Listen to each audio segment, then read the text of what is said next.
If you prevail in prayer and you are not structured right naturally, the results of your prayer may just not show.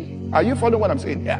And if you structure it right naturally, but you do not pray there, the thing just will not deliver as it ought to deliver. This is the method of God, which means behind the scene, there is the prayers that are being offered, and the person actually prevails. Not just they prayed, they stayed there until they prevailed in prayer. In other words, Moses told the children of Israel, go forward, which was the natural. But behind them, he lifted up the rod. And God said, part the Red Sea with the rod. But as the people moved towards it, the Red Sea opened up. But there was the rod that was behind the scenes there. Now, what the Egyptians, they didn't see the rod.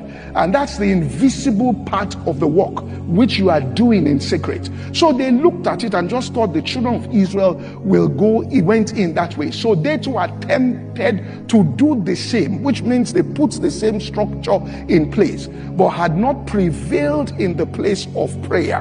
And so what happened was that the sea, closed in on them. There has to be the two, right? Moses told Joshua, choose men. When he told him choose men, he must have taught him how to select the right people. Choose men and tell them to go and fight. Now, as they engaged them, he said, I will stand behind.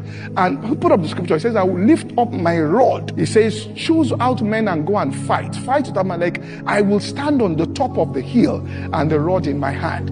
And once the rod was in the hand there, don't just think that it was just, what happened is that as the rod was there, the way they saw opportunities to win, Joshua was seeing things on the field. Do it this way because the rod was there. Do it that way. Do it this way. Do it this way. Do that. Do that. As the rod came down, those opportunities will stop and they will start prevailing against him. He wasn't seeing it. What's going on? That's why Nebuchadnezzar said, when I lifted up my eyes to heaven, my reasoning returned, my understanding returned. In other words, as you prevail in prayer, the thing becomes clear and you begin to operate in certain ways. So there is the spiritual and then there's the natural. And when you put the spiritual on the natural, then what you have is the supernatural there.